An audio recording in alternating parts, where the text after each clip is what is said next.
Hello, all you positive heads out there. It's so good to be back with all you beautiful reflections of the one source consciousness that creates and animates all things.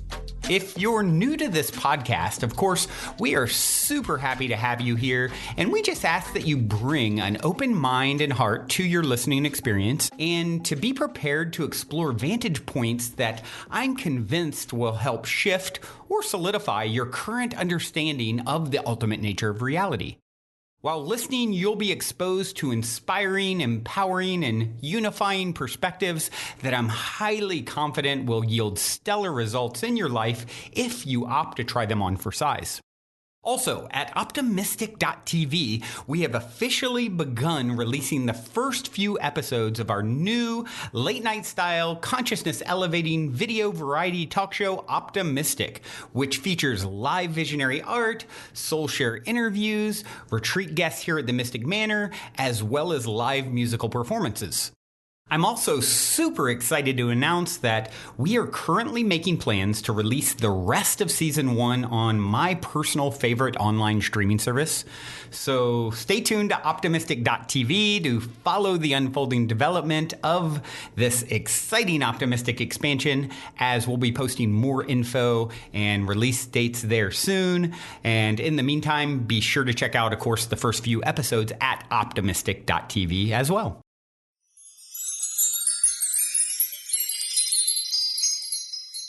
All right, all you positive heads. On this week's Soul Share episode, I'm very excited to have John Early here with me on the show. John is a globe-trotting author, yogi, and singer-songwriter, as well as the co-founder of a global community called the Momentom Collective that is focused on exploring all facets of the human experience to help people develop their physical, mental, and spiritual capabilities. Of course, I love the sound of that. Hello, John. Welcome to the show, my friend. Hey, Brandon. Thank you for having me. Yeah, it's definitely looking forward to this. And let's just jump right in. And I like to start with a very my predictable opening question I ask everyone. It is this. You are in an elevator. The woman next to you looks over, says, "What's your passion?" You've got 10 floors to answer. What do you say? My passion is people and smiling and not taking things too seriously. And while we can soak up all the magic that is this gift of life that we're in. So that I guess would be my passion in a nutshell. I love that. You know, it's one of the things that I come back to time and time again. I bet you half the listeners know what I'm about to say. I think of the Dos Equis commercial, actually. I rarely quote the Bible, but when I do, it's the verse, "Lest you become like a child, you can't enter the kingdom of heaven."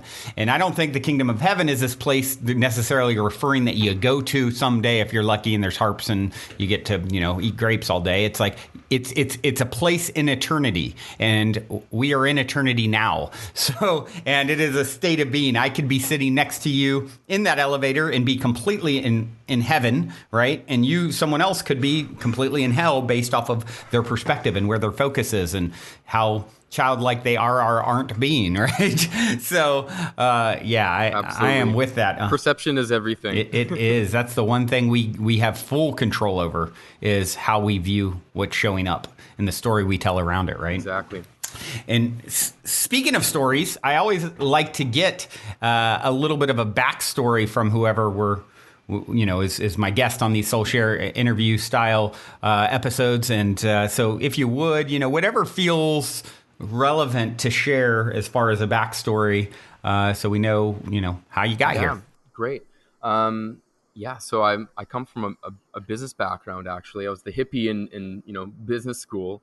And from there, I ended up following this series of feel goods and just kind of kept saying yes to things. And now I've ended up being on the road and traveling for 13 years, the last 13 years, essentially ever since. I felt like I was learning more from putting myself out there and traveling than I ever did in a textbook or in a classroom or expensive education system. So I kept saying yes to all these initiatives and opportunities that would open up throughout my life. And that led me to whether, working abroad in France or working, living in an arts community in Byron Bay, Australia, to leading adventure travel trips across Thailand and Central America here. And since I've written a book about a lot of those travels and that kind of going through that phase of life in your 20s, essentially, the book is called Tales of the Modern Nomad: Monks, Mushrooms, and Other Misadventures. Love that. Essentially, all the magic happens with when things go wrong and you say yes to them. The misadventures are where the true lessons come through, and how you react to them and how you allow them to be lessons and not just a series of unfortunate circumstances. Yeah. And so it chronicles the kind of crazy shenanigans you get into as a young male in your 20s, going through life, saying yes to all these things around the world. And as the book goes on, it taps also into realizing there's much more out there in the world, and experiencing different cultures, and as well as plant medicines and spirituality from different cultures around the world, and how much impact that can have. So that would lead me to wrapping up the book in Nicaragua. And then that is also where I met my two good friends and business partners, Gabriel Bonville and Therese Loudon, who had just kind of started the foundations of what would be Momentom Collective, a company that I'm also a co-founder of. Essentially, it started as bringing together yoga with circus flow arts, and how that synchronicity and similarity of being both really in your body, in this kind of flow state, and as well as the power of both the body and the mind and the spirit kind of interconnected to really tap into your art or your passion, and all that kind of that spills out into all aspects of your life. So fast forward 4 years, and now I'm still in Nicaragua here, actually, and we've opened up Momentom that's turned into quite a myriad of experiences and projects, mainly being our artist residency, where we have people come in, kind of like a long-term retreat meets a festival meets a conscious community, with different guest teachers and a platform for skill sharing, and arranging an evolving schedule that starts with morning meditation, into yoga, into either a movement practice, into a discussion, into community circles, and various things that will help optimize our mind, body, and soul. So I guess that would be the kind of my last 13 years, more or less, in a nutshell. Cool. What an adventure.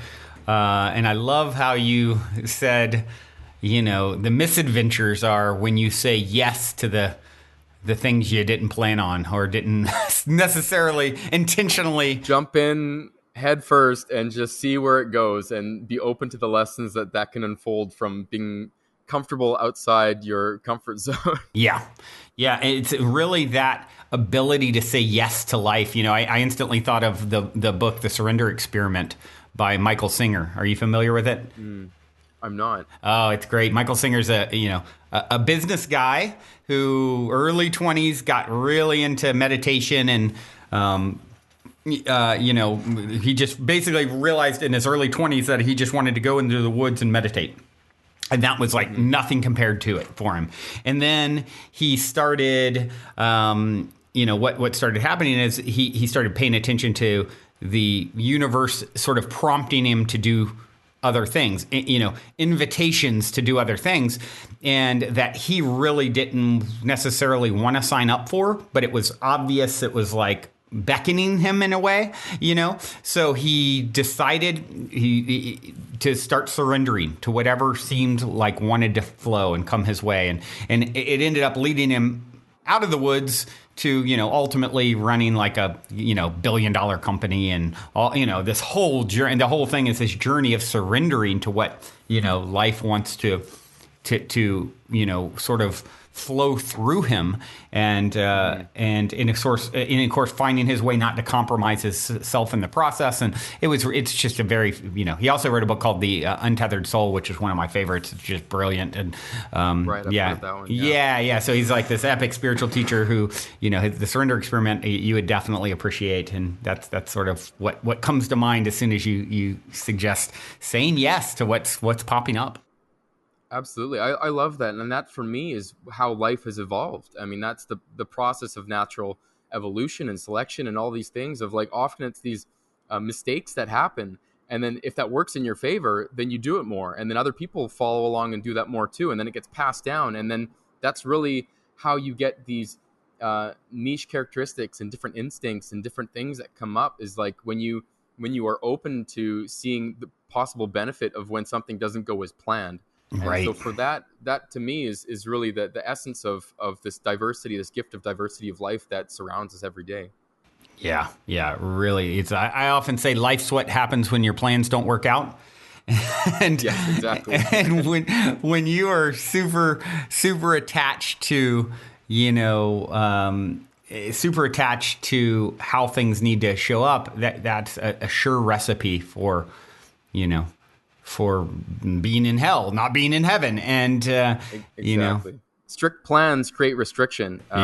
So that it creates friction when you deviate from those plans, and then can prevent possible missing the opportunities that are really there trying to unfold for you. Right. But at the same time, plans are good, and it's good to make things. Sometimes I feel people mistake the kind of hippy dippy kind of let's just let it flow. Like, let's never make any plans. Let's never do anything concrete. No. I'm not saying that. It's just when things don't go as planned, maybe lean into it a little bit. See what that means. How does that feel? And where is there some excitement there or possibility, and being open to that? Yeah, there's never been a derailment. COVID's a great example. There are many people who, out of that, all kinds of gifts are going to emerge, right? No one planned for it. And, so many people, I mean, we've seen it time and time again throughout history. When there's a great, upheaval, there's also, ripe for opportunities that maybe weren't there before. And so, having that open mind and open perspective, especially as we navigate what I feel like is a quickening of evolution. There's a great movie called Waking Life. Have you ever seen this? Yes, the with the animation. Yeah, over top epic. I don't know if you. I love that movie. Oh, it's so good. Yeah. It's basically an astral projection with like really trippy animation. It's by the same guys. Richard Linklater, who did like Dazed and Confused and Talks. Yeah. It's like exactly. It's so cool. And if I don't know if you recall, it's of course the movie came out like 20 years ago or whatever, but. And there's a part where a guy's talking. Are we getting that old? Did it come out 20 years ago? Yeah, exactly. Yeah, it came out like that long ago. I bet it. Yeah, I bet it's just about 20 years. And it basically, there's a part where this guy talks about the quickening. The scientist guy, and he's like, "Look, it took us, modern history. It was like 10,000 years or whatever, and we don't quite know before that. But modern history, it took us, what we postulate is."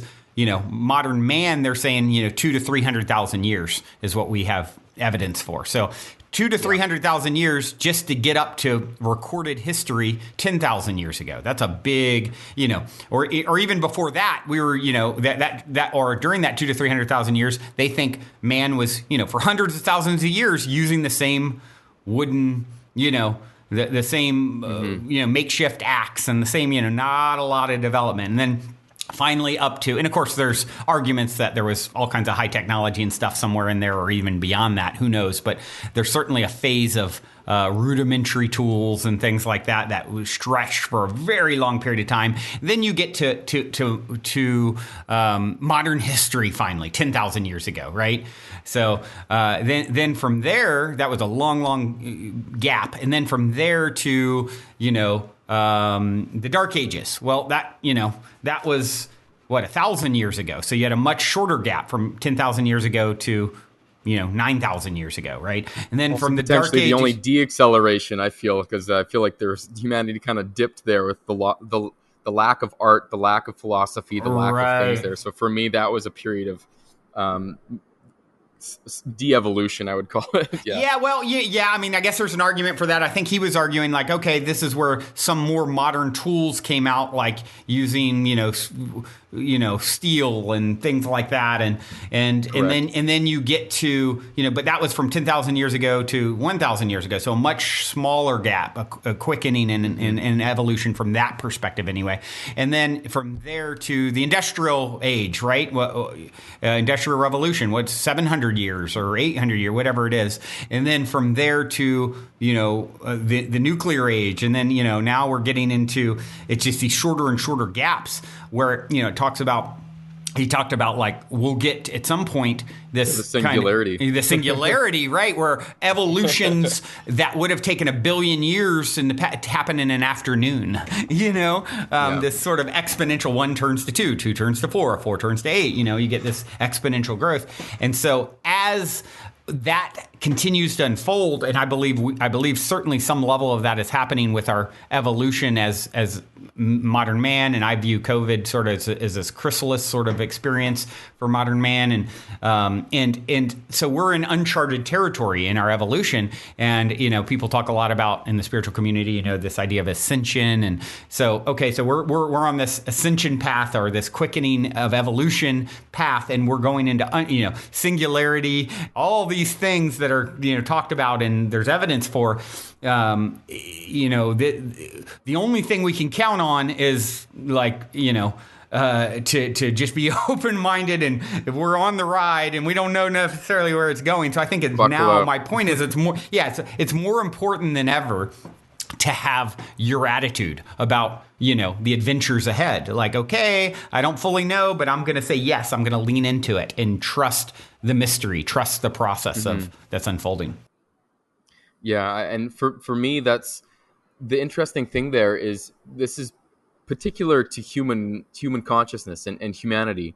I feel like we haven't exactly pulled, other animals and plants alongside that same acceleration as much as us. And I feel like that's one of the biggest challenges is that we are, quote unquote, progressing or accelerating things so fast, but the rest of life on the planet isn't able to catch up as much. So that's just it. In 24 hours here and today, you can do way more than you could have done in a year's time just 100 years ago. Right. The amount of communication, the back and forth around the world, or travel, or being able to set up businesses or communications, whatever it is, you're able to progress so fast, building things, and that accelerated.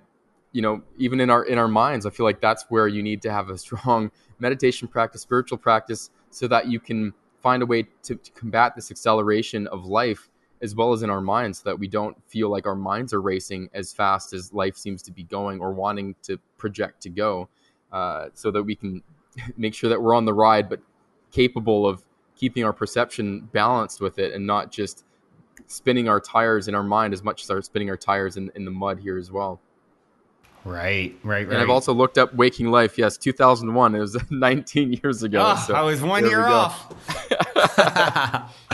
Wow. Time flies when you're living in 3D, apparently.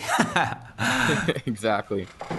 So let's, all the listeners know there's nothing hardly I love more than a good story. And that's what really jumped out when the opportunity to have you on the show. I'm like, hold on, Tales of a Modern Nomad that entail monks, mushrooms, and misadventures. I'm in. Like, what, I'd love to hear some of the learnings and any tales that, you feel fun and relevant to share, from your book.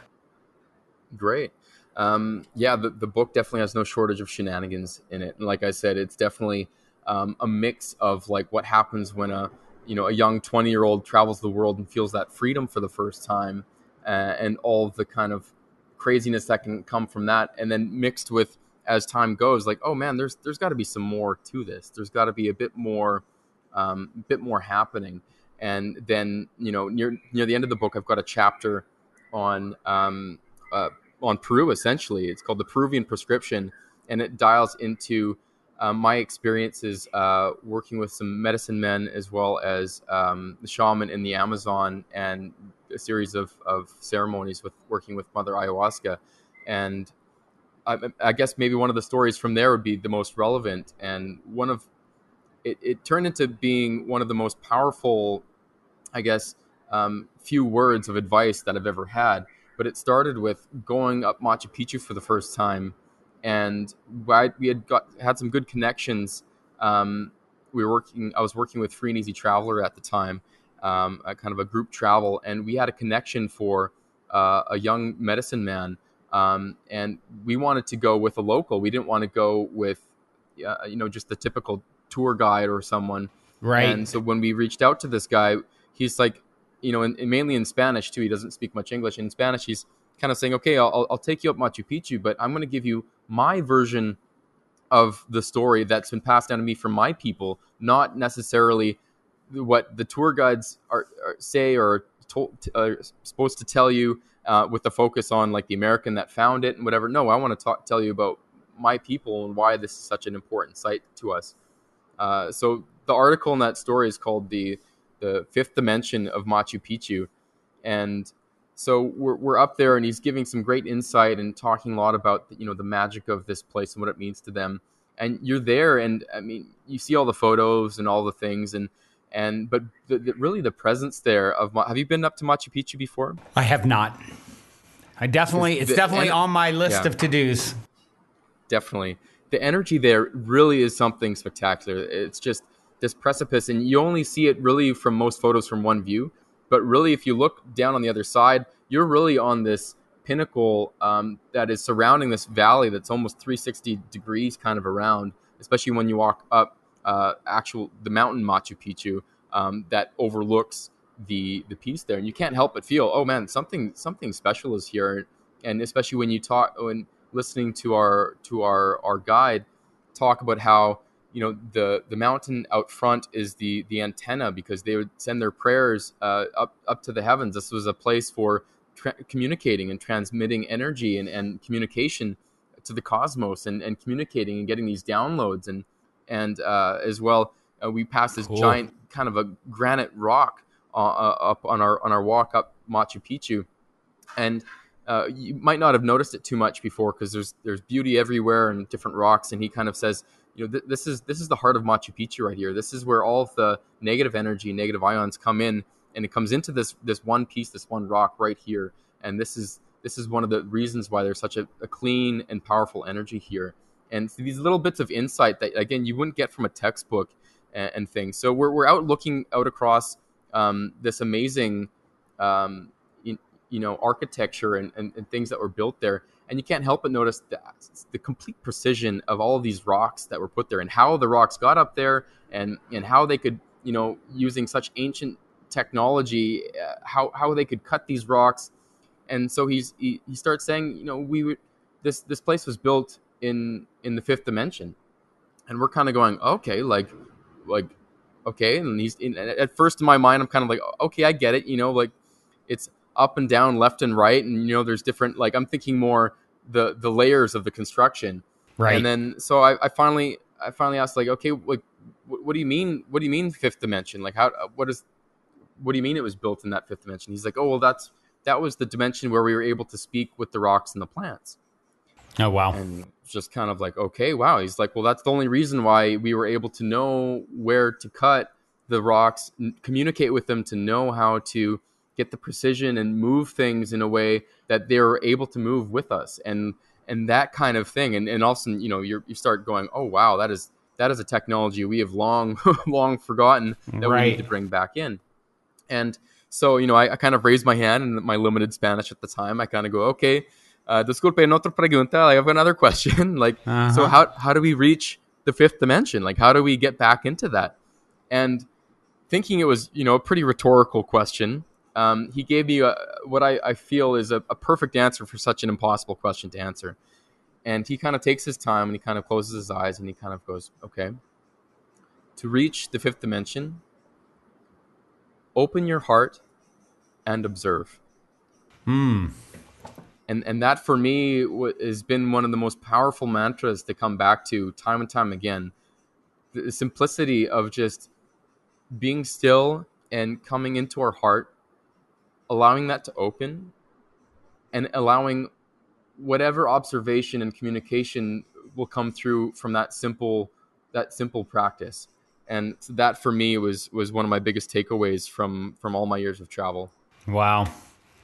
Yeah, that's really powerful. You know what it makes me think of? Or have you, of course, you hear these kind of ideas in regards to the pyramids in Egypt, and they're sort of like an antenna, and they were, levitated perhaps, or, are you familiar with the Coral Castle in Florida by any chance? I'm not, but I've been looking more and more into the pyramid stuff, and it's so fascinating how deep of a rabbit hole you can go down into that. Oh yeah, it's really something. And there's a place called the Coral Castle that was built in the 20s in Florida by this eccentric guy who wouldn't let anyone, view how he built this, structure, this huge structure out of megalithic stones, weighing several tons each, and supposedly, like, he would just do it alone. He was this little guy who. Supposedly some teenagers snuck and, viewed him, and he was like floating stones. And like to this day, no one knows how this guy alone, he would only work on it at night for years, and it's this epic, like, massive stones and they call it the Coral Castle. So, something interesting to look into, but, Absolutely. Well, I feel there's so much information that we've lost that has created some of these magnificent things and these teachings. And the more that I've looked into the pyramids, even in this last week, I ended up on an amazing interview with two local archaeologists, and they're kind of saying the real fascinating thing about the pyramids isn't the pyramids themselves, it's the foundation that they're built on, and the absolute spectacular engineering that had to go behind building them, especially the reasoning to build them in such a place that was actually, they were built on a slope. So even if they wanted to save so much energy and effort to just move it, 50 meters down further, it wouldn't have been on such an inclined plane of a foundation. But no, they had to have a certain precision of the alignment with the stars and everything.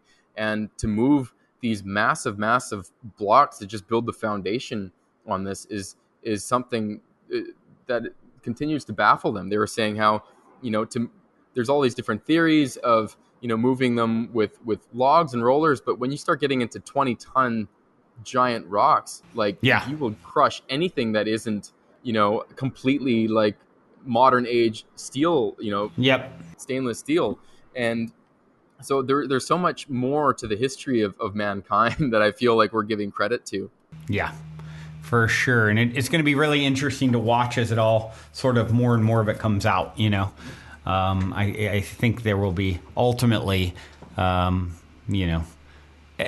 great thing about receiving downloads, I mean, you're talking about plant medicines and ayahuasca, and, I remember hearing a story about someone down, an ayahuasquero down in South America somewhere, and talking about how, someone was sick, and during ceremony, they're told, okay, go get this plant and this plant. And this is mid-journey, right? So they're on ayahuasca. Mm-hmm. Okay, go get this plant, combine them, give them to this person. It'll help. And so literally getting downloads of how to create the medicine, right? And so that's a really interesting thing to consider when people are like, where did astrology come from? Where did, some of these, how did someone know how to create ayahuasca, right? By you combine the two different things, right? And so it's interesting when you start considering like, oh, hold on, there's information accessible beyond the veil if someone is, has an open heart and is listening, perhaps, right? Mm-hmm. And so exactly. It's really interesting to see what sort of information will come through in regards in the future as I believe that veil is going to continue to get thinner and thinner. Absolutely. I even asked my shaman when I was down there, how did this come about? There's millions of different species of plants and animals and different things happening, life down in the Amazon.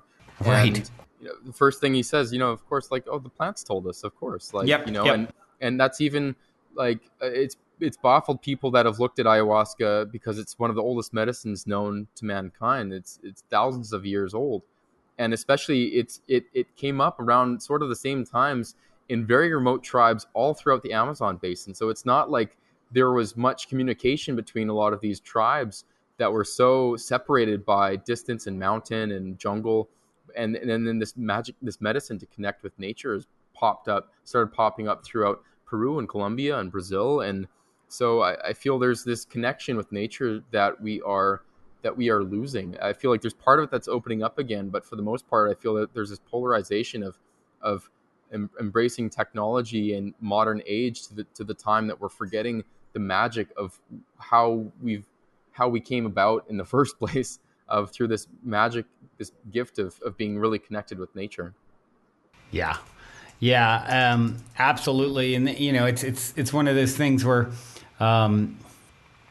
I saw something recently, and it was showing like they found some bodies in Siberia of going way back 10,000 years or whatever, and it was these people that they found with their pouches, their medicine pouches with them, and they had magic mushrooms on them,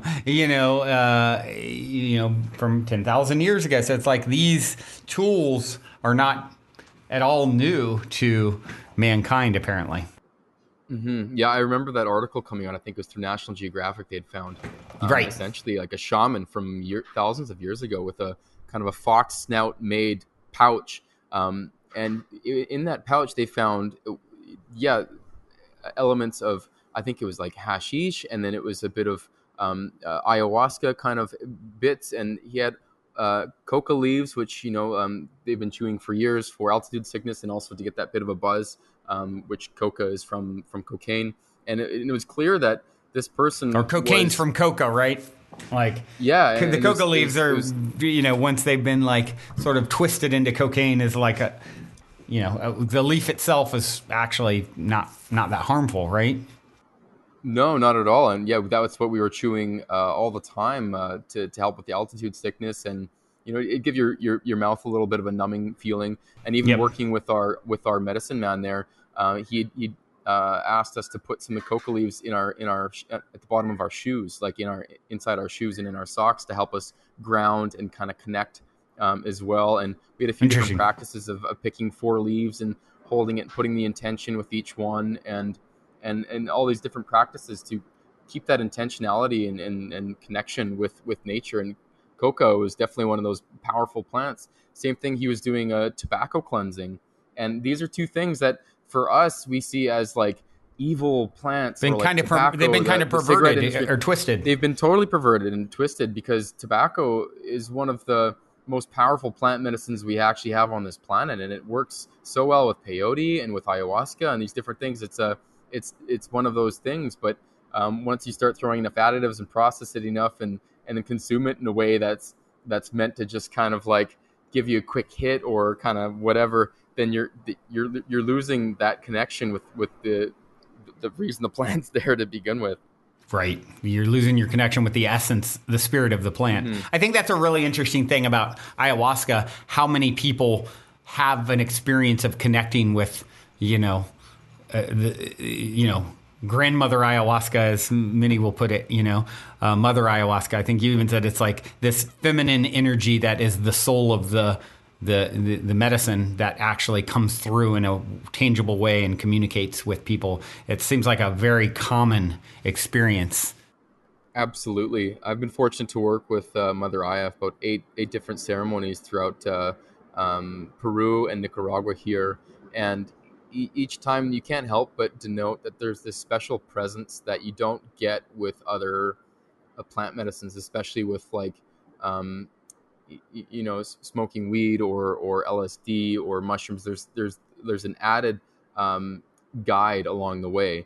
But at the same time, I was getting this download of like, I'm still narrating my own story in my own head. And so I'm still the one processing and perceiving how this is coming about. So that awareness that like, although I've got helpers and guides around, it still comes back to my own perception of how I'm going to receive this messages, how I'm going to receive this energy and sensitivity to these different downloads. And that for me was really powerful. And that came back to me in several messages of saying, hey, like you are your own shaman. Like you've got this. Like, don't depend on other people or other things. Like make sure that you're still aware that you've got that power to see something as a gift or see something as a threat, even though when it might be the same thing. Right.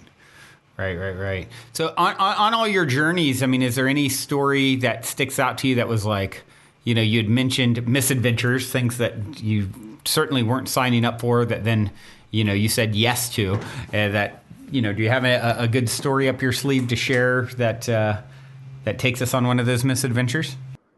Oh, I think people have to read the book. There's definitely no shortage of shenanigans that will range from uh, even saying yes to eating mushrooms in Indonesia from a roadside stand uh, when it was too much and not in the right headspace, but then realizing there's a message there, or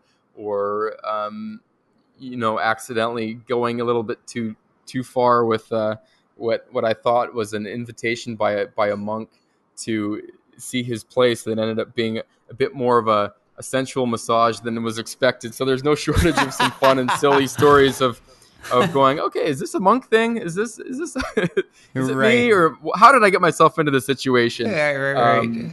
So that happens.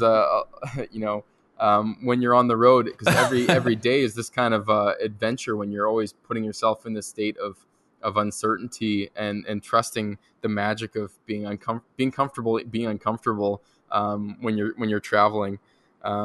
So I don't know. I think it might be a bit challenging to capture exactly one right there. But I guess the one for I guess that's the same thing. I feel like there's the similarities between traveling and plant medicine or psychedelics, where they're both this thing of like trusting the unknown and trusting Right.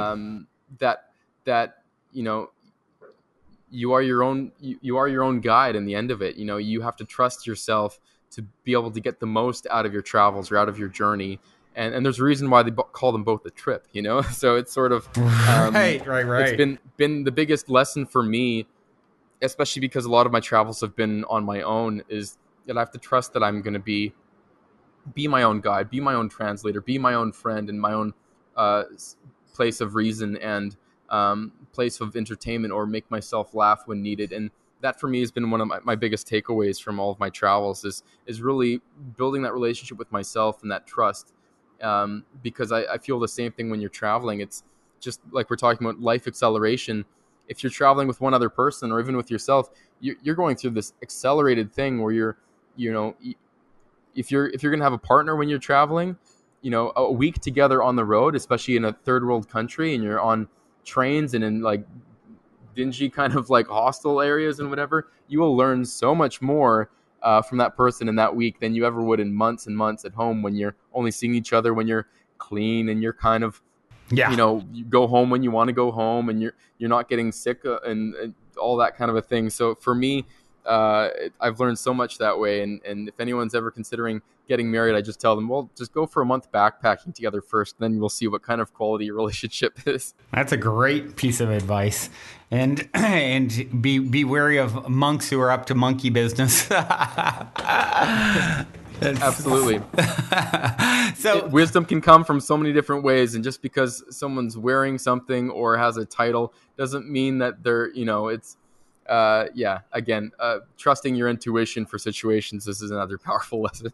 yeah, that is traveling a lot and extensively like you have. I imagine has to be like the one of the greatest ways you can start honing that intuitive muscle. Out of necessity, right? Absolutely. So let's talk a little bit about Momentum Collective. Tell me about Momentum Collective.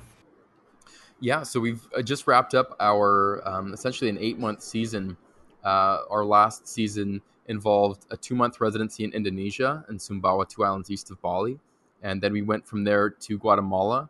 It was our third year in Guatemala on San Marcos on Lake Atitlan, which is a very very another one of those energy centers, very similar to Peru, which actually I find such interesting similarities between the Incas and the Mayans. It's very, very fascinating, that similarity between that respect with nature and keeping with tradition and being kind of up in the highlands and working with cacao and or coca and these different plant medicines. So really special energy there, which we've been going back to for the last few years. And then from there, we were involved with Envision Festival doing performances as well Cool. as a theme camp, and then a sound residency in Nicaragua, where we focused on sound production as well as mask work and clown work, sacred clown work. So we really dive into a lot of different things, and each residency kind of has its own its own mini focus.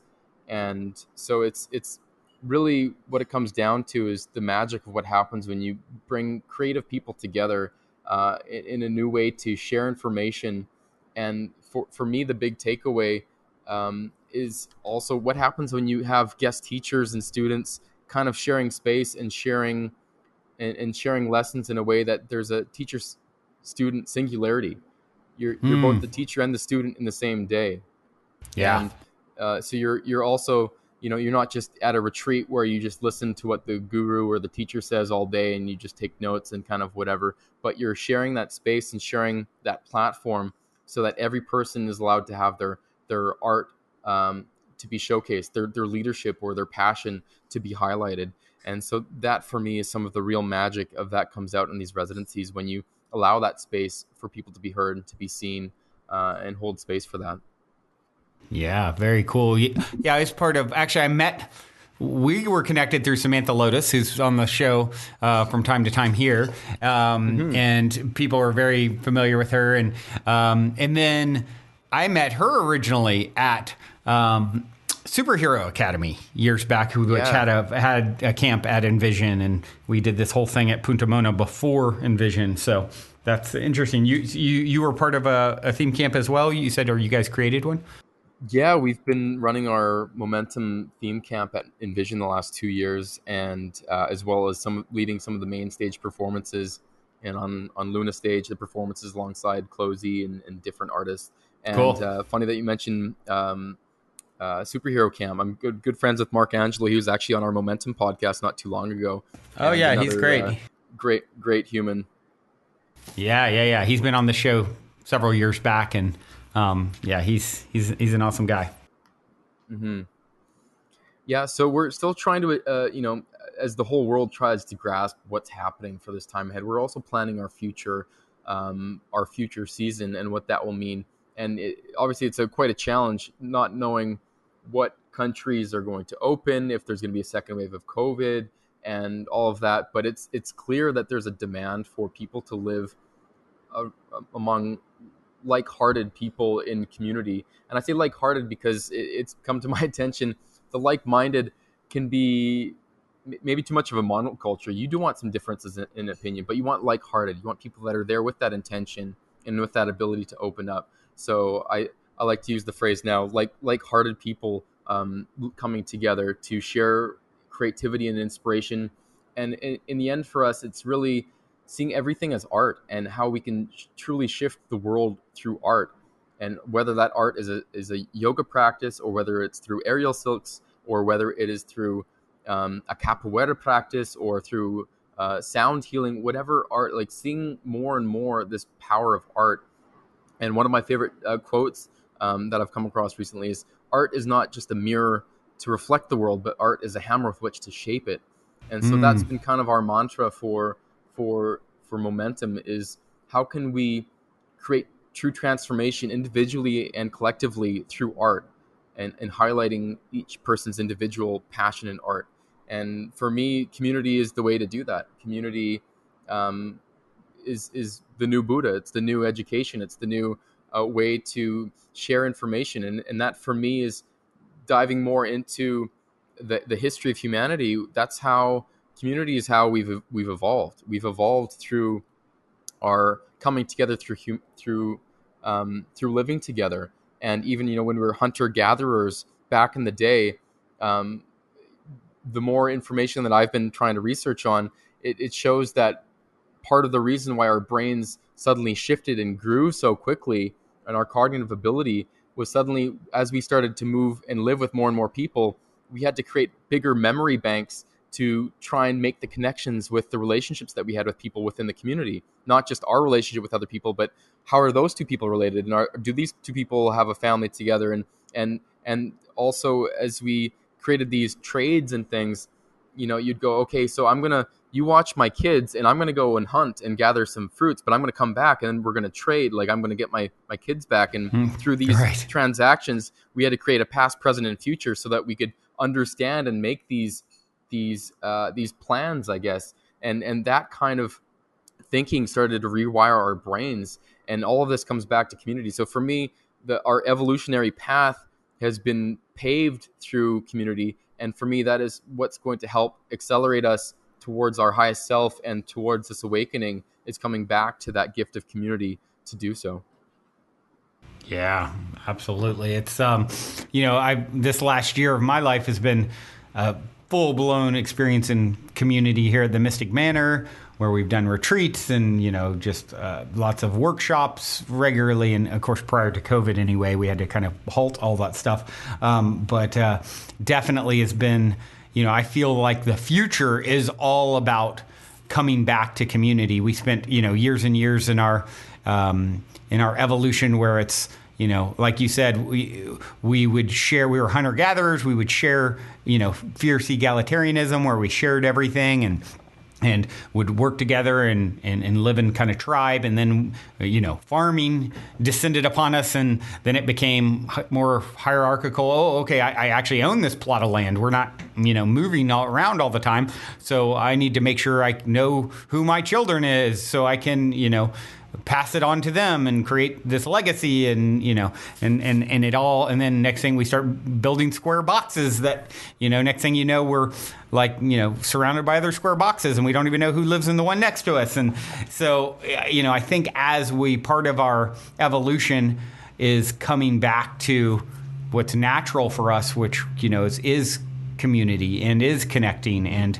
I think in the transformational community that we're sort of, part of, festivals and whatnot, that's really the tip of the spear on this planet of, people like you and, people putting on these events where it's all about how do we come together in community and learn together. And everyone, there's a different time where someone is a teacher and then a different time when someone is a student. And the book, The Celestine Prophecy, one of the first books I ever read, that spiritual centric books, and I had James Redfield on a while back, the author, on the show. He talked about great book.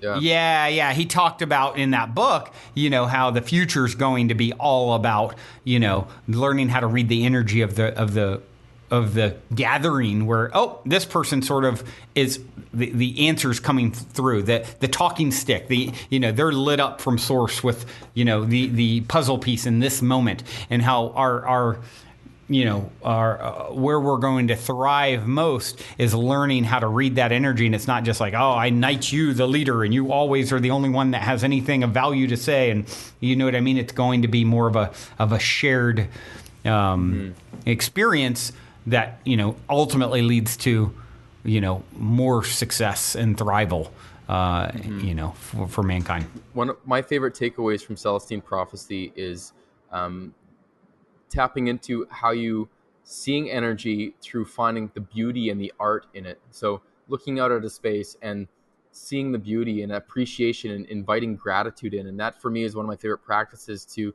manifest reality, is to see the beauty in things, giving gratitude for all that there is. And again, coming back to the concept of open your heart and observe and seeing what comes from that, and allowing that communication through energy, through nature, to be received. And so that I absolutely love that part of the book. Yeah, definitely. It's such a good one. Highly recommend it. They did a movie as well. It wasn't quite as powerful as the book, I don't feel, but definitely. I didn't realize they did a movie for that. They did. They did a movie, and hard to capture the same magic. Yeah, right. Exactly. But yeah, coming back to community and that kind of tribal thing. I mean, it's not just community and connection, but like real connection and real, ability to drop in with people. And it's hard to do that online because there's so much, we communicate 90% is through body language and being physically present and reading and feeling that energy with the person, because we're more connected now more than ever. And with thousands and thousands of people, you're on social media and you get these likes and these followers, and it builds our ego and makes us feel good. And I'm guilty with that as well, being online a lot and pushing social media and different things. But coming back to the simplicity of community in a way, even looking at what Dunbar's number discusses, of saying the magic number for a tribe is about 150 people. if you get more than that, if traditional like nomadic tribes would start to break off. After 150 people, it's too hard to know all of the individual connections of people. It's, again, not just your own self, but like knowing the connections between other people, and using that information. Even how can we create better relationships within companies, instead of being, if you've got a big company of 500 people, don't put all 500 of those people or 1,000 people in one office building. Create little sections so that you can understand and know the workings and connect with people in a deeper way, without feeling like you're a cog in the wheel. So I find a lot of that really, really fascinating, on what we can learn from kind of the tribal ways and the community ways of the past. Yeah, absolutely. Retro futuristic, right? it's all coming back around. So one of the things that, and I know we've already talked a little bit about some of your adventures in misadventures. I always like to ask stories of synchronicity or serendipity or a positive paranormal story. Anything like that jumps out that you'd care to share? Synchronicity. I find synchronicity very, very interesting. I'm a true believer, especially, tapping more into flow consciousness. And my good friends, Jackie and Justin at the Flow Consciousness Institute, they always say synchronicity are those kind of like great markers telling you that you're on the right way and the right path. But at the same time, I'm not a firm believer that everything has a meaning. I feel sometimes we seek too much. We're oversaturated with meaning, like everything has to have a meaning and everything happens for a reason. Some things, like nature, some things just happen just because. I feel like sometimes we seek too much meaning in things, and trying to create artificial meaning in things that might not be there. But I have had a few sensations of that synchronicity, particularly actually coming back to ayahuasca. My fourth ceremony in the Amazon was actually very terrifying. It was very challenging, and I won't go into all the details of that. I do talk about it in my book, but just feeling like, wow, I've gone too deep here, and I'm really kind of freaked out. And luckily, I did have trust in my shaman there at the time, and he was able to help me get through this thing. But at the time, I was like, okay, I did it. I don't need to do ayahuasca again. I've completed that. I got my messages, got my downloads, boom, done. And fast forward a year later, and actually before I got informally involved with Momentom and with Gabrielle, she'd invited me to an ayahuasca ceremony in Nicaragua. I was in Panama at the time writing my book, and before I could even think about it, I'd written yes on the email. I'd responded yes, and I was like, oh wow, okay, that was a quick response, but I guess that's my intuition, because every other time I'd say, nope, I did it, don't need to do that again. And so that was my first telltale sign that something had responded. My intuition had kind of jumped out. And fast forward, I'm in Nicaragua, and at this point, I still have a fair amount of like either fear or not wanting to reignite what I had kind of gone through, what I'd experienced on my fourth ceremony. And especially hearing that the shaman, mixed reviews about the shaman, and knowing how important it is once you're opening up yourself to that kind of that energy in that space. You really have to have someone that's able to communicate in that realm and with that kind of energy, and that trust has to be there with yourself and with the shaman. And I'd gotten off a phone call with a friend who had said, okay, just FYI, some friends haven't had a good experience with this guy. Just FYI, like, I just want to give you full transparency, that you're comfortable moving in with that. And I get off the phone call, and at the time I was wearing an amulet, an ayahuasca amulet around my chest. And as soon as I hang up the phone, the thing, I actually feel it like someone flicked me right in the chest on that amulet. And I feel this thing flick me, and the first thing in my head pops up is, you are the shaman. Like, you are your own guru. And it came through so clearly that the synchronicity just kind of kept coming through and going, nope, you need to get back with this medicine. You're not done working with ayahuasca. And so that for me was powerful reason to have faith and trust that there was still something left to go into. And I ended up, yes, having an amazing ceremony and some downloads of connections with nature and working with Aya. And, even she was speaking back to me going, okay, I put you through the ringer, that fourth ceremony. You passed. Thank you. We've got more work for you to do. So we've got more for you to happen. And I guess that's what I invite people to, if they are called to working with plant medicine and ayahuasca particularly, that they hopefully feel that synchronicity or that call of Aya, not just doing it because they've heard other people doing it, but really making sure that you're tapping in, you're opening up your own heart to say, hey, is this for me right now? Is this my right timing? Do I feel like things are aligning for this to open up for me? And so that for me is something I give advice to everybody if they are called to any kind of deep work, that they do feel that call for it and not just doing it just because.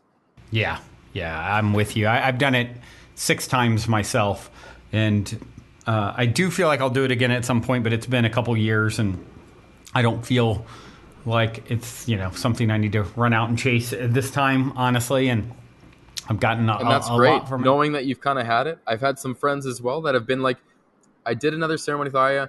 In the ceremony, she was kind of like, why are you back here? I've given you all the tools. You got to just utilize them and tap into your own self. Like, we're done here. And knowing that is so important with plant medicine, to understand that it isn't the answer. It will help bring the tools and some ideas and maybe confidence in yourself to find that. But in the end, again, we are our own shaman. We are our own perceivers of our life reality. So how can we integrate things and not be dependent on any one person, thing, or plant to give us all of the answers and find our highest self for us? Yeah, absolutely. And I've seen, and I'm not sure whether it's Timothy Leary or Alan Watts. I've seen it attributed to a few different people. I think it's Timothy Leary says, when you get the message, hang up the phone. And Yes.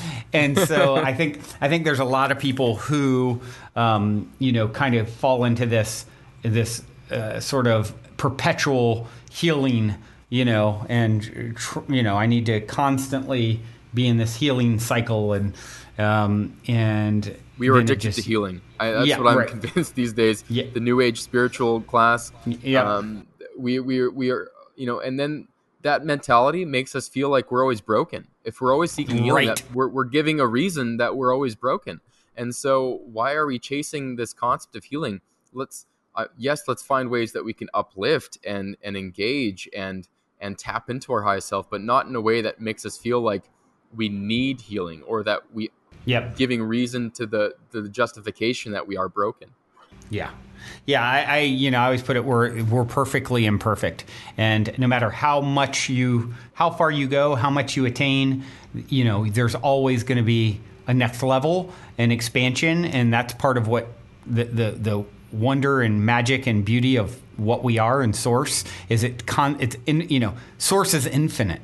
So it stretches out. And, I remember reading channeling years ago, and it talked about, you get to a level of evolution and growth. And it was actually this great book where it's channelings of like planetary, like the Earth spirit or the sun, and they were talking about like their journey as beings, right? And how, I remember the Earth spirit, like, I was once a being much like yourself, that sort of has leveled up to, now I'm a planetary consciousness, and one day I'll level up to a star consciousness, and and it's like, no matter how far you go, you think you've reached a new plateau, and then a vast expanse opens up before you of so much more that can be traversed and experienced, and it's infinite as Source is infinite, and that's a really interesting, somewhat intimidating and beautiful, and it's like it definitely anchors in the idea that the journey is the goal, and I love that, applying that perspective to my life. Source is infinite, and so is energy, and often I've been guilty of it as well. We get trapped into trying to label energy as good or bad, and more I've tapped into some of my teachers, and they just say, hey, energy just is, man. Like, never close yourself off to it, because it's our perception that will create that energy as being either good or bad. And that for me has been a powerful lesson as well. And even talking with some of my other friends that do channel energy, I always ask, like, we always have this bad energy. We need to put up these barriers, these defenses. And she goes, if you put up defenses, you're inviting an attack in. Yeah. That same concept that, if you see energy as bad and you're gonna, a defense is calling on for an attack. The same thing is like asking and seeking healing constantly is begging for you to be broken so that you'll justify your path of seeking healing. So. Yep. Agreed. Yeah, I often reference, seeing Bashar at Lightning in a Bottle years ago, the channeler Bashar. And I was sitting, there's a video for a long time online, and I'm sitting like directly under him on the stage, and someone gets up and asks about me and my boyfriend, we're so scared. These, we think they're like, reptilians or something wild, some wild, fearful, we saw these beings and we're not sure what it is and we think they're coming for us, and oh my God, we're living in such a state of fear. And Bashar talked about it. He's like, look, nothing can harm you unless you give it your power. And if you are living in fear, you're inviting whatever it is that you're fearing. And if you are trusting everything and giving it none of your energy, you become essentially invisible to it. And so it's a really interesting dance to deal with, even with something like COVID, or to really find that balance between not being naive and complacent, and also not allowing it to put you into a state of fear and closing down your heart. Choosing to feed the fear, choosing to feed the lack of love, all these different things. And that's what I feel, to really transcend now into this new state. I do feel we have to have radical trust in ourselves and humanity. I feel like we've lost that. We keep making references that humanity were like these parasites on the planet, and for me, I can't buy into that. I don't choose to believe that. I choose to believe that we've got some things to fix, yes, but for the most part, we are working alongside the planet. And I was fortunate to be invited into Keith Wilson's house to host one of our podcasts. He's known as the Chocolate Shaman in Guatemala. And one of my favorite things that I always come back to, we're talking about how there's so much pollution in the world and the challenges ahead. And he goes, the pollution in the ocean is the same as the pollution in our minds. We have to go internal to fix ourselves, and then the pollution and these other things will just naturally get fixed, because we're not treating ourselves the way that we should treat our planet, and vice versa. And it's the same thing. And how this is exactly what needs to happen so that we can transcend this thing. And the trust needs to be there, because he was saying the planet created us. We are from the earth. We are from this thing. And the planet has created us because we have a gift that the planet needs from us. And that gift is our ability to bring consciousness and love in so that we can help the planet transcend itself as well. And that for me opened up so many things of realizing that there's this synergy happening, and there's this coexisting happening, and this collaborative gift and interchange happening, and that we are invited here. We are here for a reason, and we aren't parasites, and we aren't negative energy, and we aren't this kind of a thing, but we are this gift to be able to bring this love and light and laughter. And we are here as a gift to help the planet transcend as well, alongside with our own path. And that for me is something that I will always come back to find my own trust in myself, my own path, and connection with nature. Yeah. It's like so many things. It's like, a axe can be used to chop wood for your fire to keep you warm, and it can be used to kill someone. It's like, how is it being used? How are we using our gifts? And if they're thwarted, if they're polluted, then we're going to get negative repercussions. And what you said is really powerful, I believe, is I always say it, there is no out there. And people sometimes feel so disempowered by the idea of the problems of the world are too great. What can little old me do? And it's like, when you start playing with the idea that you're in your own private YO universe and you literally shift into, as Bashar talks about this, you literally are shifting in and out of potential timelines constantly with your vibration and your choices and your thoughts and your actions. And so there's all kinds of versions of you and all kinds of versions of reality. Source is infinite. It plays out every possibility you can think of and many you can't, right? And so you literally are shifting in and out of timelines with your energetic offering. And so it really, for me, is a very empowering way to create my world differently, to realize how much power I have. Okay, I'm going to align my energy here, and as a result, I'm going to step into a timeline where it starts reflecting me, right? The beauty, I'm a match for the timeline where, we come out of coronavirus better than we went into it. And, as a result, all these beautiful things unfold, and I'm telling that story, right? There may be a timeline where things get way, way worse, and so and I may go in one, and you and I could be like ships crossing in the night. You start telling a story, let's say, and of course, I'm just saying this, or not you, someone who's really negative perspective, like, oh my gosh, World War III is coming, everything's going to hell in a handbasket, and they give energy to that, Next thing you know, they're stepping into a timeline where they're viewing that reality.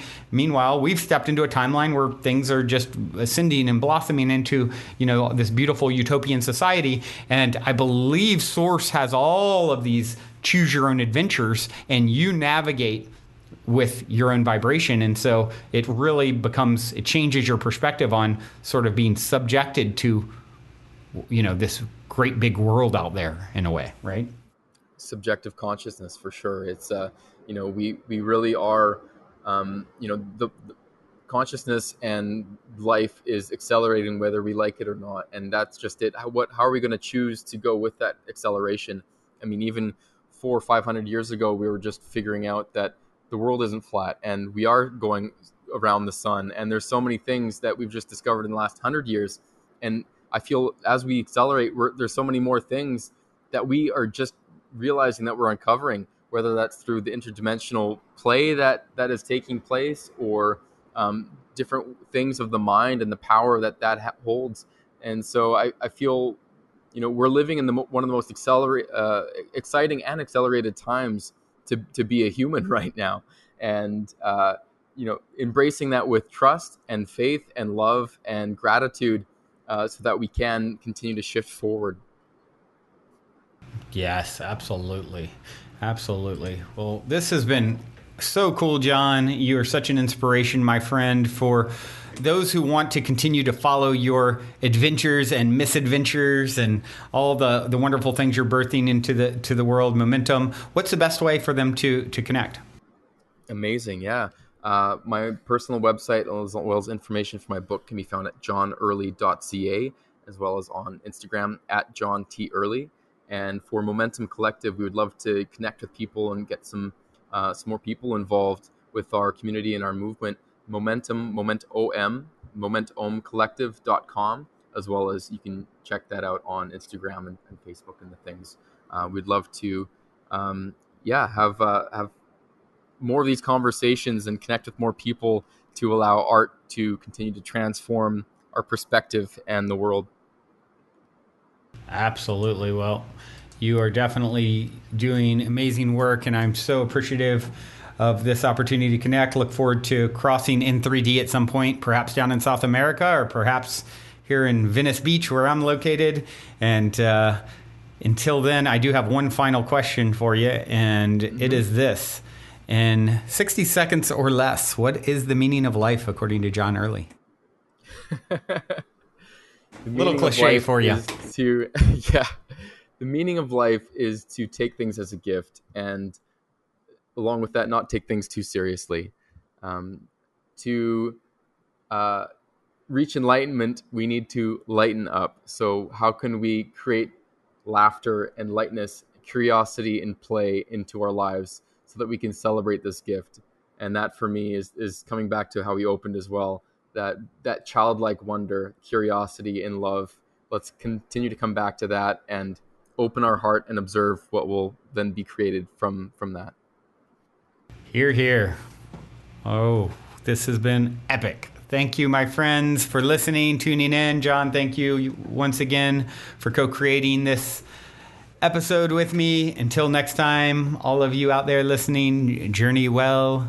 Love you all so, so much. Amazing. Thank you, Brandon. And if you're feeling the call to come for a week retreat style Mystic Manor immersion, remember to go now and book your time to speak with me directly about stepping into the optimistic vortex at calendly.com/talk with Brandon while there are still spots left. Otherwise, I look forward to co-creating magic with you at the Mystic Manor.